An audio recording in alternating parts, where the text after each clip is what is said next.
దేశంలో పార్లమెంట్ ఎన్నికల first phase polling నిన్న ముగిసింది. మొత్తం 21 స్టేట్స్, కొన్ని యూనియన్ టెరిటరీస్లో ఈ పోలింగ్ జరిగింది.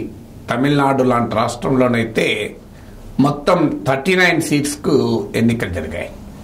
ఈ 1 or 2 సీట్స్లో లాస్ట్ ఎలక్షన్స్ 2019లో 43 బీజేపీ గెలిచినాయి, ఎన్డీఏ గెలిచినాయి.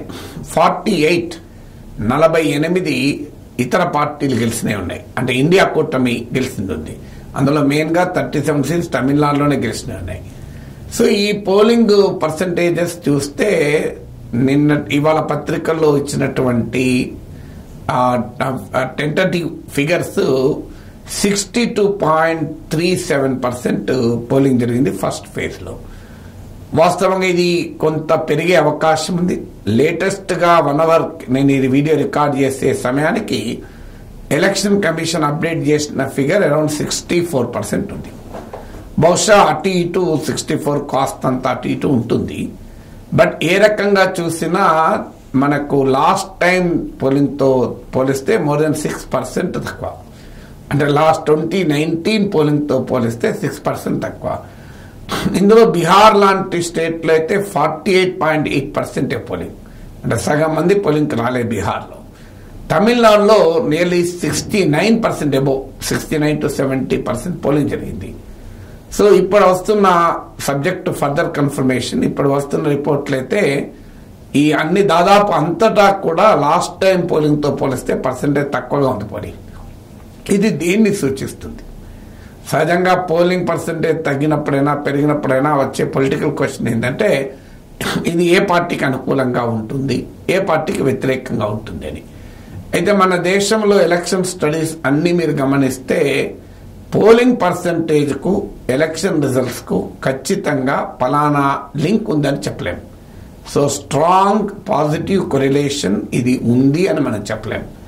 కానీ సాధారణంగా ఒక ప్రభుత్వానికి అనుకూలంగానో లేదా వ్యతిరేకంగానో వేవ్ ఉంటే పోలింగ్ పర్సెంటేజ్ పెరుగుతుంది. ఏదో ఒక strong sentiment, strong concern vote వేయాలని ఉన్నప్పుడు పోలింగ్ పర్సెంటేజ్ పెరుగుతుంది. ఇది కామన్ సెన్స్ చెప్పే అంశం. అందువల్ల సాధారణంగా అధికారంలో ఉన్న ప్రభుత్వానికి అనుకూలంగానో వ్యతిరేకంగానో బలమైన వేవ్ ఉంటే పోలింగ్ పర్సెంటేజ్ పెరుగుతుంది. కానీ చూస్తుంటే ఈ పోల్ పర్సెంటేజ్ తక్కువగా ఉండడాన్ని ఒక ఇండికేషన్. అయితే ఇది ఫస్ట్ ఫేజే, ఇంకా చాలా ఫేజెస్ ఉన్నాయి. ఇప్పటికీ ఇది ఎర్లీ కంక్లూషన్ అవుతుంది. బట్ వ్యాలిడ్ కంక్లూషన్ ఏంటి అంటే ఏ రకమైన వేవ్ లేని ఎన్నికలుగా ఇది కనబడుతుంది.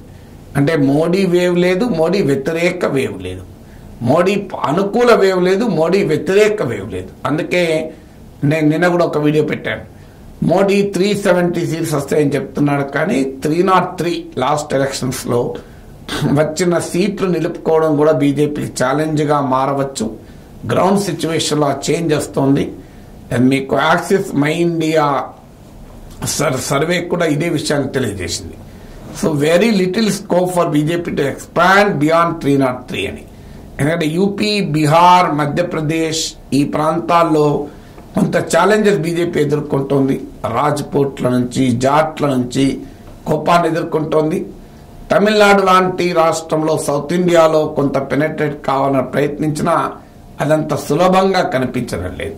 ఎందుకంటే ఏమైనా సౌత్ ఇండియాలో ఎక్కడో ఒకటో రెండో సీట్లు పెరిగితే ఆ మేర కర్ణాటకలో భారీగా తగ్గే అవకాశం కనబడుతుంది. ఎందుకంటే గతంలో కర్ణాటకలో 2019లో 26 out of 28 సీట్స్ గెలుచుకుంది. ఇండిపెండెంట్ బీజేపీ మద్దతు గెలిచారు, 25 బీజేపీ గెలిచింది. అందువల్ల సౌత్ ఇండియాలో ఇంత మేజర్ పుష్ ఇచ్చినా బీజేపీకి అదనంగా సీట్లు ఎన్ని పెరుగుతాయనేది ప్రశ్నార్థకమే. సో అందువల్ల ఈ ఎలక్షన్ క్లియర్గా నో వేవ్ ఎలక్షన్గా టర్న్ అవుతుందా అనే అనుమానం ఈ ఓటింగ్ పర్సెంటేజ్ చూస్తే కలుగుతుంది.